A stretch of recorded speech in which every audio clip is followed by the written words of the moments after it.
And I just want to give you a little bit of an introduction.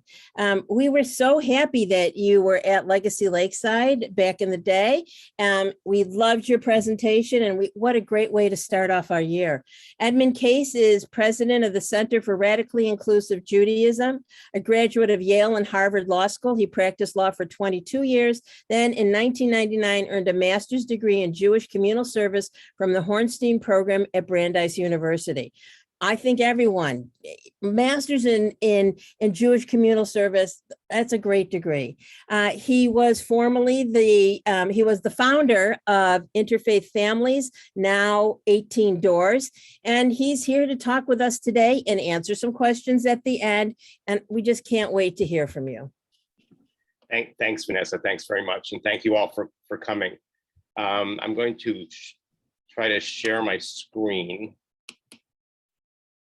So there are two things that I would like to talk about, but I do really hope that we can have a discussion, because I'm very interested to know what you think about the things that I'm thinking about.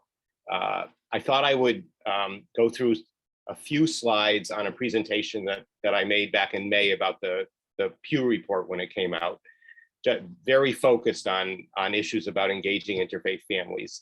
And then I want to talk about the work that my center is doing and what it would mean to be for Jewish communities to be fully inclusive of interfaith families, and in particular the partners who come from different faith backgrounds. It's been very interesting. I have some proposals out that are, and there's a fair amount of opposition to them, and I'm really interested to know what you think about these issues. So just to start, I think Vanessa told me that you had talked about the Pew report when it came out back in May or sometimes after that. Right. Rabbi Evan Moffick actually in August took some stuff apart. It was really talking about Reform Judaism, and we hope that you're going to focus on some. You have a lot to tell us. Okay. So here's what I thought was most important. And you can see from the title, the Pew number that matters, 72%.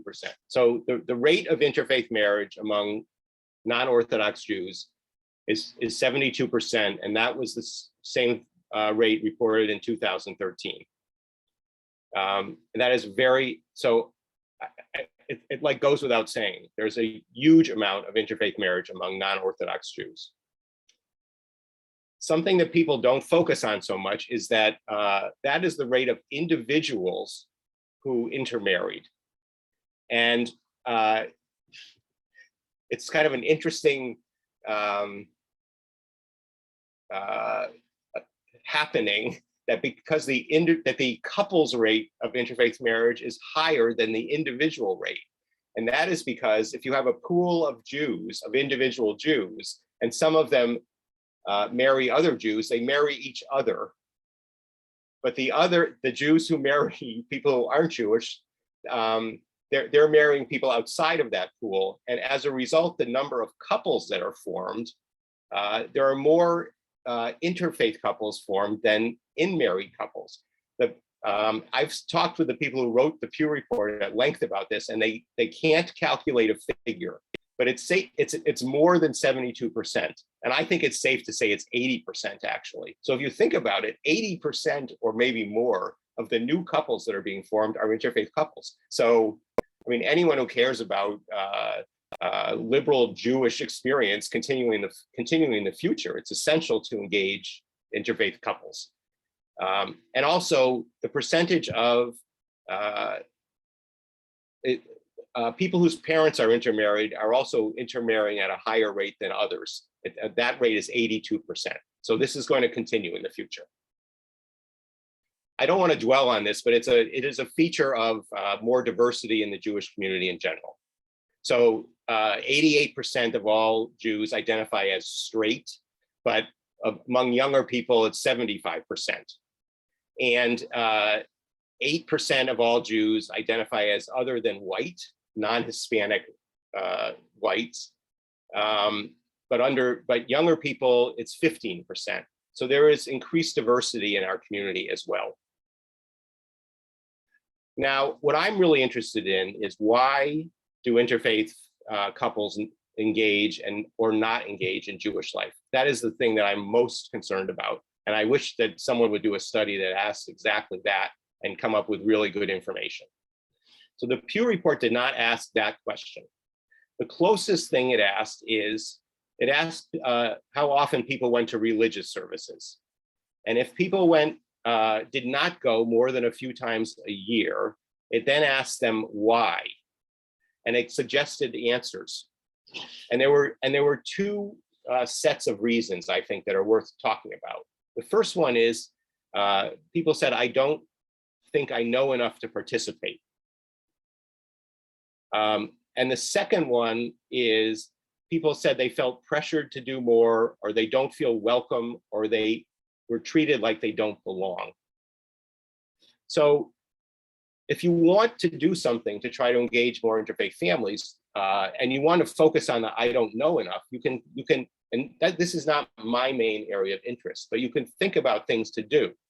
There was a piece in the study that found that 61% of intermarried couples shared Jewish culture or holidays with their non-Jewish friends, which suggests that holidays are really important to people and a relatively easy way to be involved.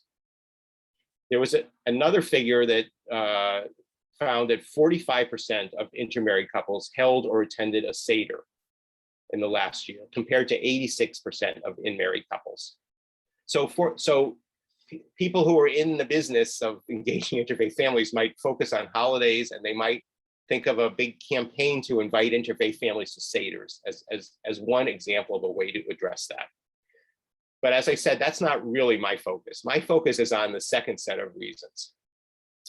So there is increasing acceptance of that there is a distinction between being welcoming and being inclusive. People have written about this more in the LGBTQ area and the Jews of color area, but I think it applies fully with interfaith families. The difference is that when you welcome someone and someone feels welcomed, then they feel that their presence is appreciated as a guest. But when you are really inclusive, people feel that they belong, that they are part of your group or part of your community. So there's a distinction made between being a guest and belonging. And I think the second most important figure in the Pew Report, which happens to also kind of be 72%, is this first bullet, that the survey asked if people felt a sense of belonging to the Jewish people. And the percentage who said they felt that way a great deal of in-married people was 72%, but for intermarried people, it was only 27%.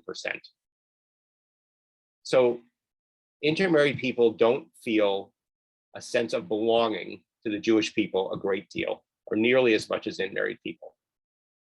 And they also, these other figures show 8% said, I don't feel welcome as a reason they don't attend services. 4% said people treat me like I don't really belong.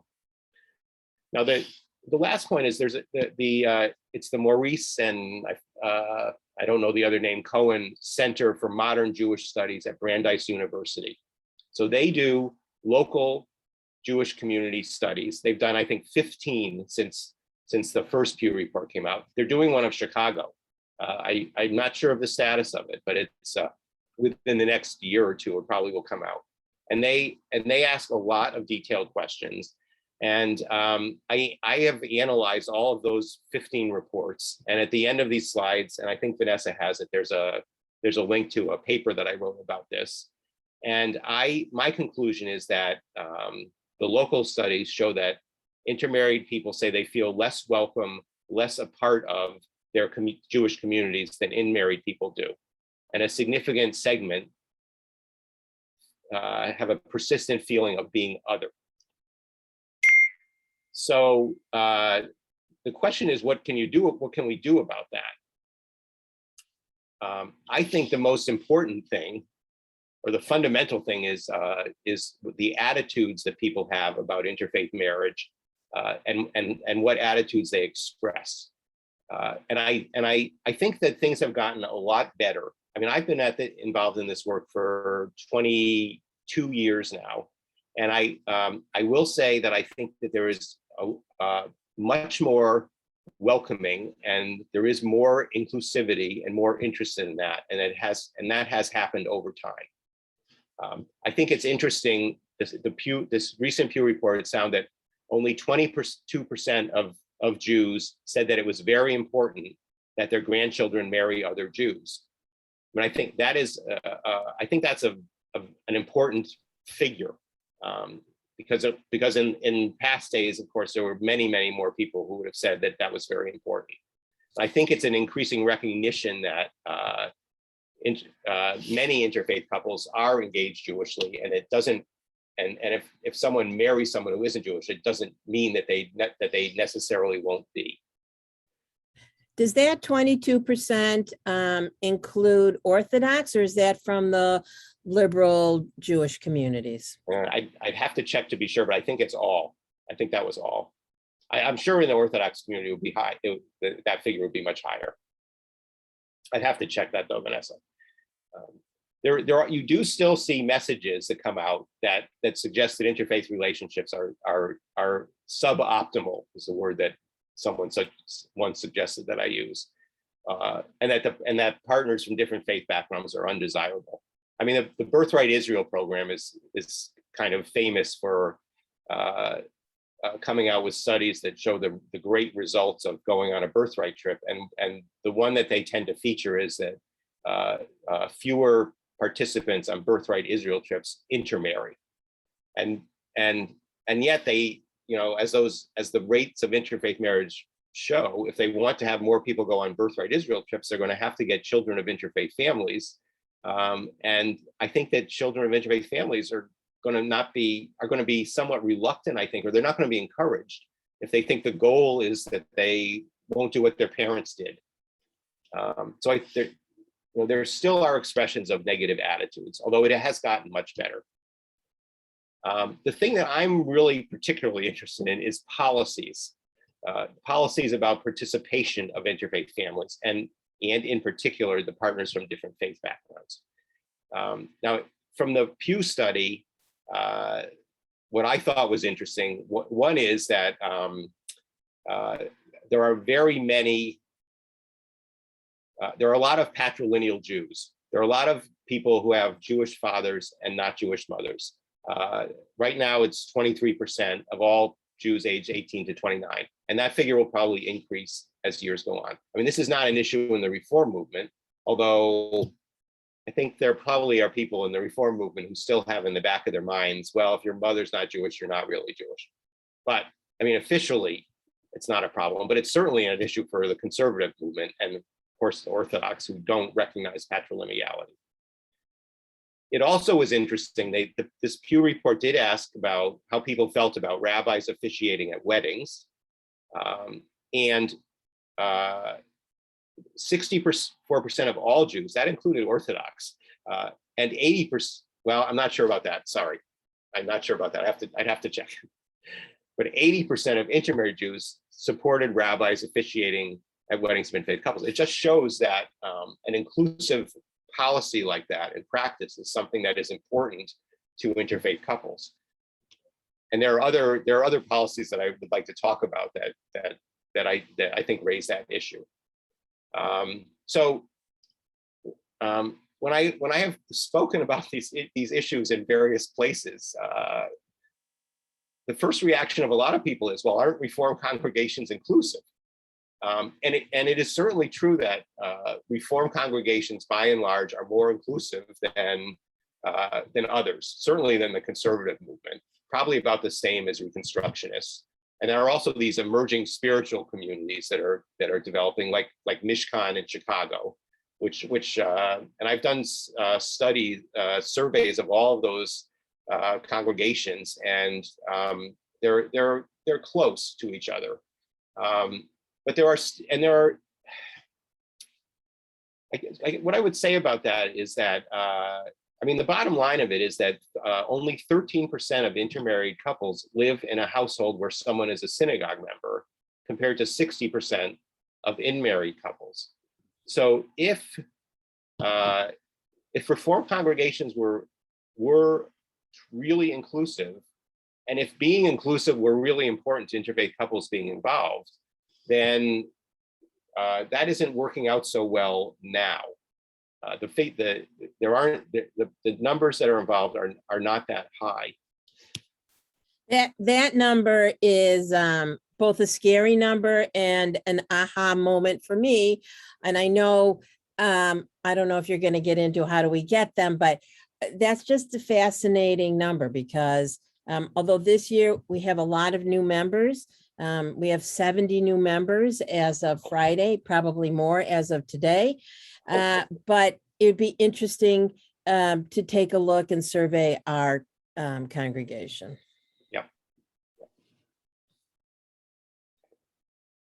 Okay, so that is basically my take on the Pew report, and of course my closing slide on this when I talked about this was that this is the issue of engaging interfaith families, and what we can do is something that everyone should be focusing on. Okay, so the next thing I would like to show you. How do I get this? Sometimes the best thing is to stop. Oh, no, wait, there's another slide. I'm going to stop sharing. Yeah, and then you can share somewhere else. I'm going to share. Oh, and while you're changing, Jim Schuster has a question. Jim, can you unmute? Yeah, it's somewhere between a question and a comment. And I don't know that the answer, but we talk about this sense of belonging. And one way of looking at that is, what can the congregation do to help these people feel that they belong? But the other piece of me wonders whether it's something that the congregation is doing, or whether in many cases it's just the individual. It's coming from them that they don't feel they belong, and therefore they don't join and they don't whatever. And I'm not putting it or saying it, I fear, very clearly, but how much of it is driven by the individual as opposed to by the institution? So I don't have an answer for that. Certainly there are people, I mean, there certainly are interfaith couples where the Jewish partner is not particularly interested in being engaged, and the partner from a different faith background is not interested either. A congregation can put up big signs saying we welcome everyone, including interfaith couples and partners from different faith backgrounds. It can enact very inclusive policies and practices. It can try to communicate those messages. And if there's no interest in the couple's part, then it's not going to work.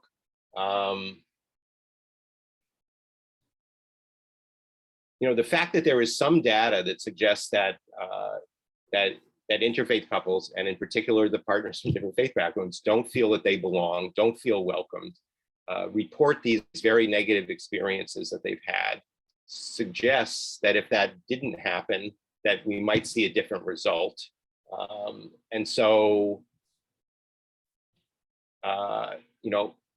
And that's something that we can address. I mean, I don't know of a way that we can address, if it's coming from the individual.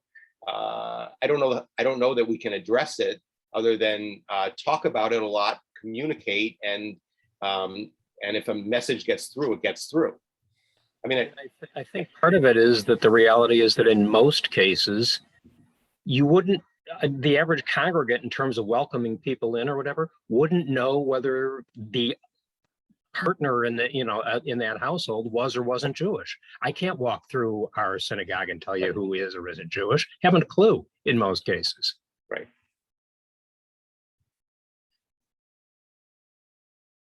Well, so I think you're saying, it sounds like what you're saying is, what can individual congregants do as opposed to the congregation as a whole? I mean, right. Both. I mean, the question is, if people feel they don't belong, why is that? And I'm sure in some cases it's things that the congregation or individuals do, but I guess my question is whether in some cases it's being driven by something that's much harder to address, but by the individual who doesn't feel belong because they don't care whether they belong or Well, don't want that. Yes, I'm sure that is true in many cases, but if you want to try to do something about this, we can only focus on what we can try to do. And I think what we can try to do is to have the institution, really go through a process where they think about this, where they address the policies that they have, and where they communicate, where they try to communicate effectively what their attitudes and policies are. And maybe, there's a lot of training that goes on, especially in the Jews of color area now, about diversity, equity, and inclusion. And there's, maybe there's a role for that in this. I mean, I feel that if Reform congregations are going to do a lot of diversity, equity, and inclusion training, that ought to address attitudes about interfaith couples also. But I think that's what we can do. The people who aren't going to change, that's just going to continue. Why don't you continue? Simons, I see you have your hand up, but we'll continue and then I'm going to get to you, Simons. Okay, so this is the thing that I've been thinking about most recently. I wrote a piece, it was published in the San Francisco and then the St. Louis Jewish newspapers. And the title of it was, "Who is included in the us of our prayers?" So the background for this is one of the things that I've been working on is a proposal to have the Reform movement adopt a resolution that would say that the goal of the Reform movement is full inclusion of interfaith families and partners from different faith backgrounds. And now that proposal, it says that's the goal, and it says the details basically are to be worked out. It doesn't say, and here's what that means. But I will tell you that the issues that come up, the issues come up in terms of leadership and in terms of ritual participation. So, and I actually don't know what Macomb's rules are about this. But in many congregations, Reform congregations, the bylaws say, in order to be a board member or an officer of the congregation, the person has to be Jewish. And the most extreme position on this would be to say that the president, that all members, including the members who are not Jewish, can have any leadership position at all, including president of the congregation. Now, I'm not sure. We have at least 3 past presidents on this session. And I don't know what our bylaws say. And of course, we have new bylaws when we merged. Right. The other issue is ritual participation. And where this issue really comes to a head is the question of whether it would come up at a bar bat mitzvah, where the child is, where it's an interfaith couple's child, and where the parent who is not Jewish, whether the parent who is not Jewish can have an Aliyah and say the Torah blessings and lead the Torah blessings, and could do so by themselves, as opposed to just with the Jewish partner. And there are very few, I would say, Reform congregations who would allow someone who is not Jewish to have an Aliyah and say the Torah blessings by themselves. And I have been allowed to teach a few sessions at rabbinic schools, once at Hebrew Union College in New York, and twice at Hebrew College, and the Reconstructionist one is coming up. And it is a very hot, I will say this is a very hot issue, especially at the HUC discussion, where one rabbinic student said, it would offend my sensibilities for someone who is not Jewish to lead the Torah blessings. And the reason that is, they say, the Torah blessing says, as I'm sure you all know, thank you, God, for choosing us among the nations and giving us the Torah. And this rabbinic student and many rabbis and many people say, well, a person who is not Jewish is not part of the us to whom the Torah was given. And my response to that, and the response of some of the rabbinic students was, well, a parent of a child who's becoming bar bat mitzvah could say, and they told stories where they had said, I feel that my family is Jewish and I'm part of my family, and my family is part of the us to whom the Torah was given. And so it's appropriate for me to say this. So this is actually a very hot issue to me. So this proposal that my center has made, 20 Reform congregations have voted to propose it. It's not clear when the Reform movement is going to consider resolutions, because they were always done at biennials, and this year's biennial was canceled, and it might be next spring or it might be in 2023. It's not clear. The senior leadership of the Reform movement is concerned about this proposal because it is divisive, because there are many Reform rabbis who think it's a very bad idea. And they think and as I understand it, they think it's a bad idea because they say that we have to have boundaries. If we don't have boundaries, then we won't continue. A very big argument is made about conversion.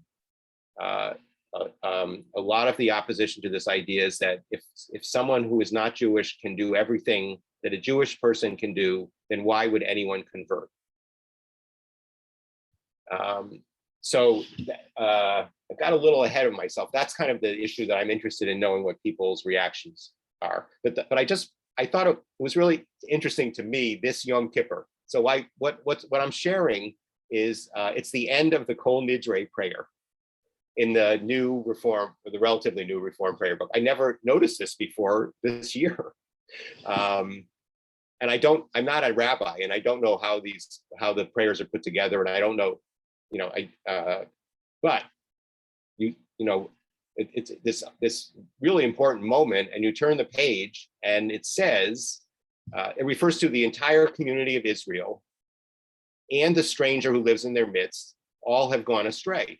I mean, that phrase, Kol Adat B'nai Yisrael, is a really interesting phrase to me. Like, who is included in the entire community of Israel? And then it says right in the next line, and the stranger who lives in their midst, which to me could be read as, well, the stranger who lives in their midst is part of the entire community. And then the next paragraph is, it seems like the way these are juxtaposed here, Moses is saying, you have been faithful to this people, please forgive their failings now. And it sounds like this people includes the strangers who live in their midst. I don't know. I was surprised that I've been thinking about this for so many years. I was surprised that I never had noticed this before, but I thought this was a very powerful and very inclusive example of an extremely inclusive statement that kind of supports being fully inclusive. So I wanted to show that to you, and I'm interested to know if people have any reaction to it. So before their reactions to that, Mark or Sandy, go ahead. Okay. Ed, you actually touched on what I wanted to ask about, which is I've been to bar mitzvahs in the past where there were restrictions on Aliyahs for non-Jewish couples and stuff. And I liked your interpretation about opening it up, because I think it's very important. And I think it's important to remember that many non-Jewish spouses, partners, strongly identify as Jewish and identify as Jewish over time. And maybe they don't convert because they don't want to deal with their family on them converting. But I know of people who are temple members and other synagogues who identify as Jewish, but have not gone that last step for reasons that are personal to them. Yep. I think that is true of many people. It's also true, I should have said, and I always mean to say that, there are a lot of parents in that situation who would not want to have an Aliyah. There are parents in interfaith couples who are, identify as of some other religion or practice another religion, and who might say, well, I don't feel that it's appropriate for me to say that because I'm really, I appreciate being this offer, but I'm not comfortable with it, and that's fine too. But if the problem, I think, is if parents,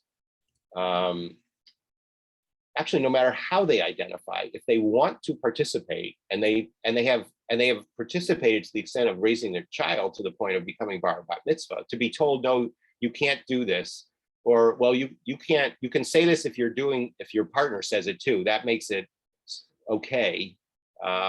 I think that's a really destructive thing, and that is not conducive to having people feel that they belong and being really engaged in the community. So. Ed, are you done with this? Can we, if you stop share, people can get a bigger. Yes, perfect. Yes, for now. I could show one other thing, but I don't need to. Oh, well, that's up to you. I do have a question in the chat. How do other traditions address participation of Jewish or other religions in their similar circumstances? Yeah. Just curious, although a Jewish person might not feel comfortable or vice versa. Yeah, so one of the arguments that's made, like when I think it was at the rabbinic schools, would be, well, a Jewish person can't take communion. A church wouldn't allow a Jewish person to take communion. So I'm not an expert on communion, but my understanding of communion is that if you take communion, the only meaning of communion is that you're like affirming the divinity of Jesus. It's possible that it has other meanings that I'm not aware of, but my understanding is that that's what it means. And if that is the case, then I would agree it's not appropriate for someone who is Jewish or who doesn't affirm the divinity of Jesus to take communion.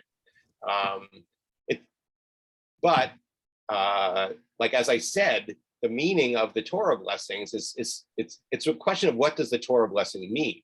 I mean, in the rabbinic, some of the rabbinic students were saying that having an Aliyah is an affirmation of Jewish identity. It says it means I am Jewish. Now, I would say it can mean that for some people, but that's not the only meaning that it can have. And in the context of an interfaith couple, it doesn't have to have that meaning. That's the only thing I'm aware of about other traditions about who can take communion and who can't. I mean, and I know it gets more complicated than that. For some reason, I was just talking about this with someone about if you were Episcopalian, you weren't supposed to take communion in a Catholic church or vice versa. I don't know anything about why that is. But yeah. I know the Schuberts had a question before. It's been answered. It was basically when Jim was saying about why are people feeling this way? And we were watching 60 Minutes this morning. They were in South Carolina, and oh yeah, the election was stolen, all this, and you're wondering, why do people say this? It's not enough to give percentages, because tomorrow, I said it again, tomorrow is our 40th anniversary. And my wife was raised a Catholic, and she's always felt very included. Loved Rabbi Ike when we first met him, and she's always felt included in part of the synagogue. So she calls herself a common law Jew. So, but I was just basically, Jim asked my question. Well, and in terms of giving an Aliyah, my dad gave one, and my mom was welcome to stand up on the bima at both my brother and mine's B'nai Mitzvah. And she has said she's felt very included through that. And for her, it was enough to just be able to be a part of the ceremony, even if she wasn't giving it herself. I mean, she was on 2 committees for the merger of the 2 synagogues. So that's how involved she is. So we've always felt very, as an interfaith family, very included and comfortable both at Lakeside and at Macomb, and was part of the reason 26 years ago that they picked Lakeside. And listen, thank you to Kit for all of the volunteers. She did a lot of work. Not that Jeff didn't, or even Maddie. You were a great family, and a great example. Hillary, you have your hand up. Go ahead. Oh, wait. Yeah, Ed, go ahead. So I can't see, is Kit there? Yes. So I don't want to put you on the spot, and so feel free to. I don't look great today. Yeah. Sometimes I wonder whether I am pushing things too much to an extreme. Like the one other thing I might show you is that I have this proposal pending, and the senior leadership has indicated they're not really supportive of it. And what I didn't go on to say is that they're talking about coming up with some alternative resolution and have asked me to participate in some way in that. And I'm sort of waiting to see how that plays out. And in the meantime, I figured, well, maybe what I will try to do is create a rabbinic circle in support of radically inclusive Judaism.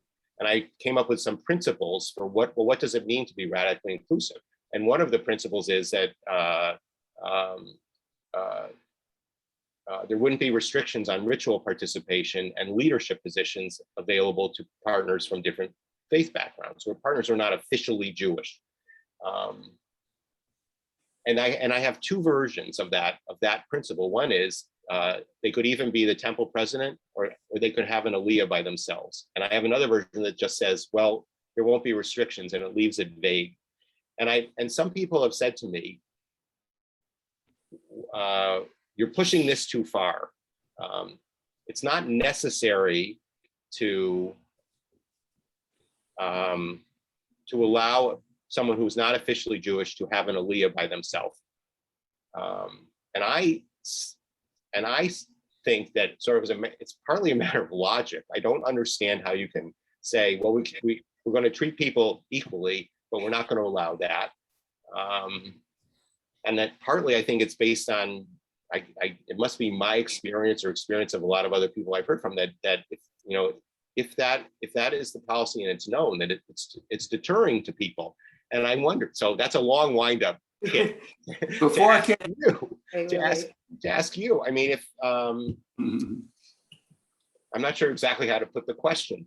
It's like, if you had wanted to have an Aliyah by yourself and had been told, no, you can't, would that have mattered to you? Or, if you had wanted to and were told, well, you can do it with your partner, your husband, but you can not by yourself. Or as I guess your daughter, I think, just indicated, what you were offered was fine with you, and which would suggest to me that, at least in your case, what I'm advocating for is just pushing too far.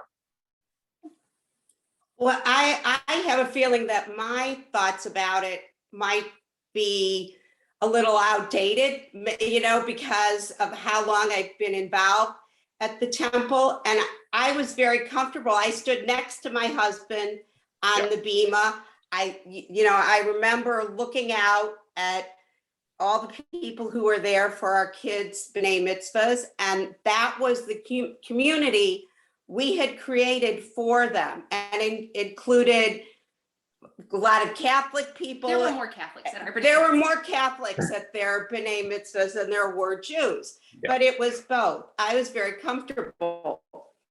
But I think there's some other cases. I also got to say, I have worked at Jewish preschools, and there are some other cases too, where the idea of the us, meaning, Jews, comes into play. I believe it comes into play with the blessings on Shabbat. Yes. And, and I have talked to, so what I do is flub a word every time I say the blessings for these little kids. I've talked to Ike about it, and maybe I should talk to him again, but that was one way to not cross that border, I guess. And the other thing that I talked to him about was when the Torah is being walked around the sanctuary, Yeah. and you're not Jewish, can you, kiss your prayer book and touch the Torah?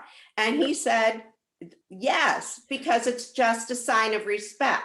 Right. You can respect the Torah without being Jewish, just like you can respect, any other denomination. So anytime I've had a question about what the boundaries are, I've been able to talk to Ike about it, Yeah, I have two things to say. One, the fact that one of your proposals is vague is very Jewish. So I would go with that one. The other thing is you mentioned that this was a radical proposal, and Joe Biden was my favorite candidate from the beginning, and it turned out, from my point of view, it's the best.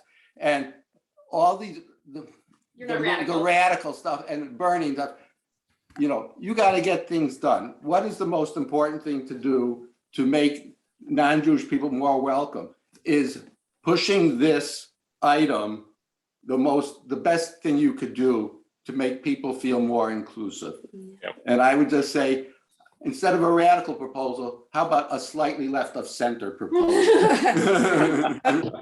The other thing that I'd like to say is, based on my experience, I didn't appreciate when we first affiliated that the temple was going to be a way to teach ethics to my children and values to my children. And I think when you talk about anything, whether it's for people who have been Jewish their entire life or interfaith couples, I don't think there's enough merit or placed on that look, this is a whole community that is trying to teach you about what is ethical. I don't think people say it in that fashion. We have social action, we have political things, we have all of this, but it's a larger community to show that to your kids. Right. Great point. Great point. That's been important to me. Thank you. Hillary, you had a question? Hi, how are you? This is Harry. This is. Oh, Hillary. sorry. Oh, it That's okay. shows up as Hillary. We're together. So, yeah, so I mean, this is interesting for us. We're an interfaith couple. And I, as I'm listening to all of this, it's really interesting to me because you talk about sort of feeling welcome. And we were recently joined Macomb. We've been a part of congregations previously, but whether here or there, I've always felt like incredibly welcomed. Certainly at Macomb, everybody is incredibly welcoming and friendly, but I still feel like a guest. And so it's always been sort of, I'm here with my Jewish wife. But honestly, in my view, that's okay. It doesn't diminish the enjoyment I get out of the services, the ritual. I appreciate it. The other part of it is, all I can think of is like, I don't know, dual citizenship, right? I was raised Presbyterian, and while I'm enjoying and interested and participating, I don't, I still have that connection to my childhood that was Presbyterian. And so I don't want to sort of give that up or, abdicate that in some way and say that now I'm not Presbyterian, I'm Jewish. And so, for me, it's retaining some of that history from my life and embracing where I am today in my life, and not having to choose per se, and just being a part of it, as an interfaith couple. So that's my take on it. Interesting. That's really interesting. So it sounds like it wouldn't matter to you. Well, I don't know. I guess that's the question. If there were, and I think Kip brought up, the issue of who's the us comes up in other consequences. Like, I mean, even, I don't know if you, I don't know if you say like Friday night blessings at home. I don't mean to be intrusive, you know.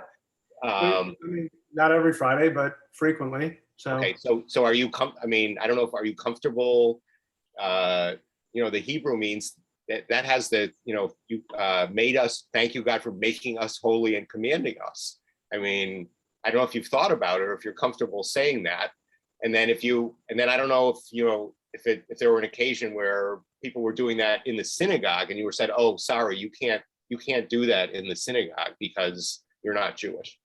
I mean, I don't know if that's an extreme example or if, you know, or if that would matter to you or what, but. look, I've never examined it to that level. I suppose I'm just engaging and participating where I can, and taking it for the value that I, you know, get from it together.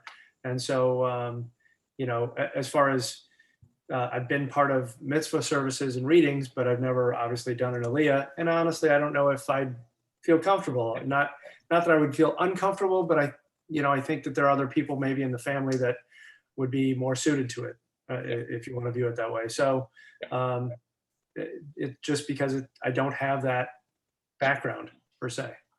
Yeah. I will say, but I am told, I've never seen it, but I am told that there is on Facebook, there is a private group for CCAR members. So that's the Reform Rabbi Association. And I was told that the last time I tried to recruit a lot of congregations for my proposal, that there was a lot of discussion in the private Facebook group and a lot of rabbis were expressing very strong opposition to it. But I did hear from one rabbi, and it bothered me because they didn't tell me directly. And even my rabbi friends would say, I can't show this to you because it is private, which I respected. But one rabbi sent me an email and it was very interesting. He said, the punchline was full inclusion, ? Almost, but not quite. And he basically said, I love interfaith couples. I love the partners who aren't Jewish. I want them to feel as comfortable here as they can be. I want them to say whatever prayers they want to say, although not have an aliyah by themselves. You know, I want to love them to pieces, but if they want access to the full program, I think is the way you put it, they can convert. I mean, we didn't talk about that much and we don't have a lot more time here. But that is behind a lot of the thinking behind this. Well, if you really want to be that involved, then you can convert. And I think someone here said, you know, there are a lot of reasons why people don't. There are a lot of people who think of themselves as Jewish who don't convert for family reasons or whatever. And having that and holding that out, it's just drawing this distinction. There's us and there's them. You know, there's us and there's the others, and we are going to distinguish between the others, and the others we're not going to really be fully part of us. And I think that is a big problem. I think it's also a problem in larger, you know, race relations and in all sorts and in interethnic relations and all kinds of other things. But it's complicated. It is complicated. We have another question in the chat, and I'm going to read it in a second. But Ed, first of all, I appreciate your language. It's very common for us to say non-Jews, and it's not a good term. It should be, you know, a spouse of another faith, someone of another faith. And the question is, what happens to the kids of interfaith couples in terms of religious identity, or the kids of couples that raise their kids without religion? Yeah, so I should be able to rattle these figures right off the top of my head, and unfortunately I can't. And that is a really important question, and it is complicated.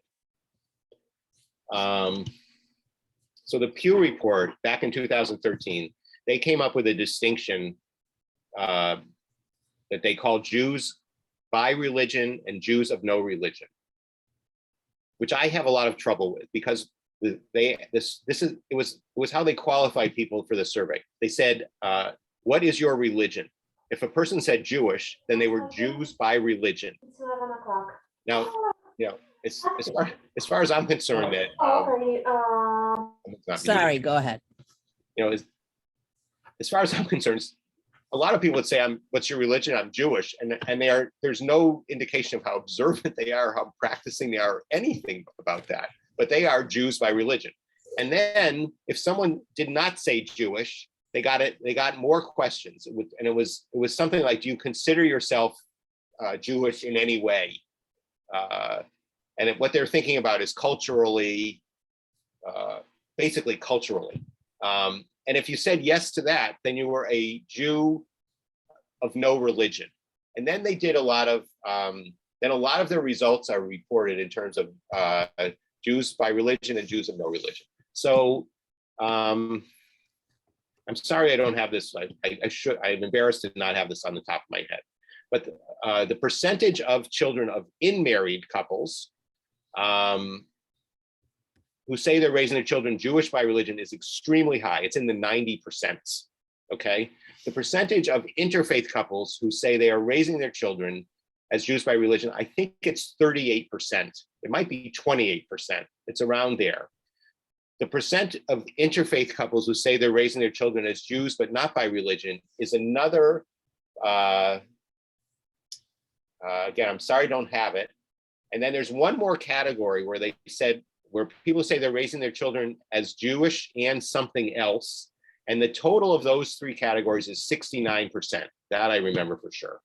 So some people who are really critical of interfaith marriage will say, well, the children of interfaith couples, only 28% are being raised as Jewish. They're leaving out the Jews of no religion and Jewish and something else. And the people who are saying, you know, we need to be positive and address interfaith marriage positively and do what we can to attract more people, say, well, 69% of interfaith couples are raising their children with some Judaism or with Judaism. So that is sort of a long, complicated answer to that question. There's one other set of data which is really important. You know, when these surveys started being done, the children were too young to be asked themselves. But so many years of high levels of interfaith marriage have gone by that now the surveys are asking young adults whose parents were intermarried if they identify as Jewish, and the percentage of that is going way up. Again, I don't have that figure at the top of my head. I think it's in the 60s. I think it's in the 60s, and it used to be in the 30s or something like that. They segment it by age group. So if you, the older children of interfaith marriage are identified as Jewish less than the younger ones, you know, which means that there's been more of it happening as time goes on, and that's a positive trend. But that's yeah. Yeah, Evie says, I thought we don't encourage conversion. It needs to be a strong desire and sometimes discouraged. And just quickly, Evie, I mean, in the Orthodox, the halacha is, the law is that you turn someone down 3 times. But in the Reform movement, if someone comes and says, you know, I want to convert, you know, rabbis are very welcoming. And we have there's Intro to Judaism classes that is open to both the Jewish and the partner of another faith. oh, I understand that. I was just taken by the comment that was made about, well, if you want the full whatever, maybe you should convert. And that's the part that kind of struck me as being a little off-putting to me. Yeah, actually, I mean, I think it's like benefits of membership, you know, like there has to be, I think, you know, like you got to give them a reason, like, and I think that's how some rabbis, but I get it. I think people should, I don't want to use the word should. I think conversion is a wonderful thing. My wife converted after we were married for 30 years. I think conversion is a truly wonderful thing. But I think it's a very personal choice. And I think people ideally convert because they are so involved in it and it's the way they think of themselves, it's the way they identify, and they want to make it formal. I don't think that we should need to offer incentives and say, well, if you convert, you can say the Torah blessings, but if you don't, you can't. Okay. I just That's don't. my point. And I think some people I think some people who convert will say, no, of course, I don't, it's not just for me. I'm happy if other people do, but I think some other people who convert say, well, I had to convert, so why should they? So it's I mean, there's division on that issue. But the one other thing I'd like to say is the reform movement used to have an outreach department. It doesn't have it anymore. And they used to have I would call it an ambivalent approach. They would say, we want to be welcoming of interfaith couples, but we also want to encourage conversion. And it was the official policy. And there was one biennial where that was sort of announced, and all the headlines and the media only focused on the conversion part, which was unfortunate, because they truly were trying to go on two paths. Now it's not, there's not an outreach department anymore, and it's kind of, it's sort of left up to individual rabbis, I think, how they approach it. You have to make your way. All right, the Schuberts and then Marilyn. Okay, the only thing I was going to say is if you're looking at this as a numbers game, 50% is great, because if you have an intramarried couple with 2 kids, or if you have 2 intermarried couples, right, and each have 2 kids, and it's a 50% rate, you're still winding up with 2 new Jews. Either way. Exactly. And if you get more than 50%, then you're coming out ahead. That's right. That's what I wanted to say. In fact, the Cohen Center at Brandeis, what they have basically said that there are more Jews now. They count the Jewish population and nationally as well as their local studies, and they say there are more Jews now as a result of interfaith marriage. So, Marilyn, go ahead. Yes. Many years ago, I was listening to the radio, and there was a physician who was talking about intermarriage, and probably a pediatrician. And his advice was that when 2 people decide to marry and it's an intermarriage, they need to discuss long before they marry what the decision will be when the child or children are born, because and so then the question came across, someone said, well, how do you decide that? I mean, which parent? And the answer was, well, the parent who is going to be taking the child to religious school, the parent who is more invested in their religion, and whoever is going to enrich the child throughout the child's life, is one way of deciding that.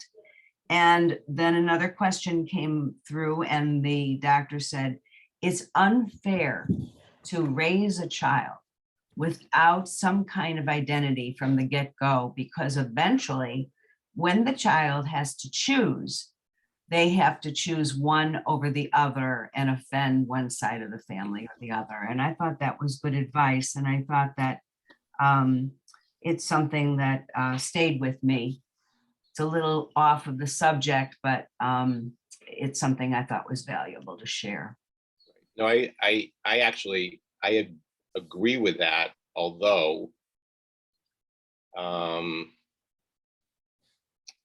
we didn't talk about this as a whole other complicated issue about families that want to have 2 religions and raise children in 2 religions, and what should the posture of like synagogues or movements be about that. So the reform movement has a policy that says that the reform movement doesn't dictate to individual congregations what to do, but it has a resolution that says we recommend to our synagogues that the religious schools not admit students who are having formal religious education in another religion. So in other words, if a couple says, we want our kid to come to your religious school, but we're also sending him to Catholic school or whatever, the reform movement's official position still is you shouldn't allow that. That I think is I think that's a mistake, because I think it closes the door, because you never know. Even children who are raised in 2 religions, which is not something I would recommend. If someone asked me my advice, I would say exactly what you said. I think there's too much potential for confusion, having to choose. It's better to be grounded in one. But there are very well-meaning, principled people who say, no, it's actually better You learn to be more tolerant. Eventually they'll choose, and that's the better way to do it, et cetera, et cetera, et cetera. I mean, I agree with what you just said, but I think as a policy, it's wrong to say, if you say you're doing both, we don't want you here. So that's another real complication. And it's very interesting. The 2013 Pew report said that 25% of parents said they were raising their children Jewish and something else. And the more recent report said 12%. And there was no explanation given for why it had dropped so much, except for there's some question about if people were asked, do you consider yourself Jewish and something else? And if the answer was yes, then they weren't included in the survey. And that may have, caused the skewing of the results. So there's a big issue of how many people are out there doing both. And it's not, at this point, I would say it's not clear. And it's probably going to be an issue that comes up more and more. And the one other thing I know we're probably over time, is that even though that's the Reform Women's policy, there are a lot of Reform synagogues who do not agree with it. I think I did a survey of Reform synagogues, and half of all of them responded, and 20% said that they had children in their religious school who were also having other religious education. So. Floyd put in the chat that Macomb has signed on to Ed's resolution. We have a DEI going right now. We try to be inclusive. And I think that best practices, that we should be welcoming everybody. Like if you come to services, just introduce yourselves, okay, maybe they've been a member for 20 years or they just walked in the door. And that's kind of best practices of being welcoming. And Ed, I have one more question for you. As the person who does a lot of the programming and planning, my conundrum is, do I offer programming just for interfaith families? For me, that's singling them out. You have to identify. And let's talk about the Seder. I could do a program on how to run a Seder. Do I know all the interfaith families? Maybe, maybe not. What is your feeling on how to program for that a major part of our congregation? Yeah. I guess I would say, have you asked the interfaith couples that are interfaith couples how they would feel about it? I think that I would try to do some sort of a listening campaign to find out, because I've heard this argument for a long time. A lot of Reform synagogues say we used to offer programs and no one came, or we used to offer programs and people didn't want to be singled out. On the other hand, surveys that approach these issues repeatedly have interfaith couples saying, I really like being with other people like me. It's more comfortable to be with other people like me. They get the same issue, they have the same issues, or it can be helpful or whatever. So I don't think there's a clear answer to that. If you announced a program, for interfaith couples, how does it feel to be here at Macomb? Macomb so well. I don't know if anyone would come or not. It might be interesting. And if they came, you might get something out of that. I wouldn't do a program how to do a Seder for interfaith couples. That I don't think makes sense, because there's no difference in doing a Seder for interfaith couples. Oh, thank God you were taped saying that, and I'm going to cut that out anyway. I don't know if the other thing is, if you're a member of your congregation, probably most of them have a Seder to go to, I would guess. But that figure really got to me, and from the Pew report, about like 45% of intermarried people participate in a Seder and the others don't.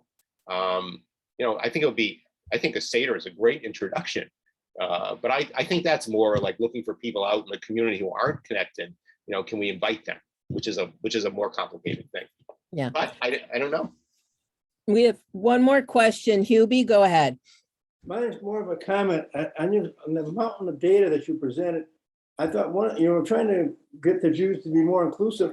You talked about that from Pew, 40% of in couples don't belong to a synagogue. I think that's a key factor, not in your goals, but I think that's something we got to work on. If 40% of in couples don't belong to a synagogue, that's awful. Yeah. Well, that's a whole nother can of worms. why people don't join synagogues. I mean, that's a very big issue. I mean, there's cost factors, and there's people, young people can affiliate, young people don't join. I mean, it's really complicated. I have a quick. 70 new families sounds like you're doing very well. Yeah, we work very hard. We work very hard on that. It's not the case. That is not the case in a lot of places. My synagogue is declining, and there's a lot of competition. I'm in the Boston area. There's a lot of competition. I mean, it's tough. It's tough. It's very tough. I do have a quick anecdote. I have taught Intro to Judaism, and we were having, and there was someone in the class. We had, people who were converting and somebody who was Jewish, and the person who was converting said, their assignment had been to go to a service, and they went to a service, and they said, Vanessa, when I came in, the rabbi saw it was me, and he started announcing the page numbers. That was so nice for him to announce the page numbers. And then, not even a beat later, the Jewish person goes, he has to announce the page numbers. I wouldn't know what page to go to. We all need the page numbers. So I think that best practices are for Jews and people of another faith. And to be welcoming is, I just love your message. I love your statistics. It's given us a lot to think about and to pass on. And I feel really good about what Macomb Sola Lakeside is doing. And we'll continue the conversation. Any last words for us, Ed? Nope. Thanks for having me. I really enjoyed talking with you. If you, I send a monthly email newsletter. If you want to subscribe to it, it's easy. You can just go to cfrij.com and sign up. It only comes once a month. I know people get too much email. I just talk about whatever's going on in the month in this area.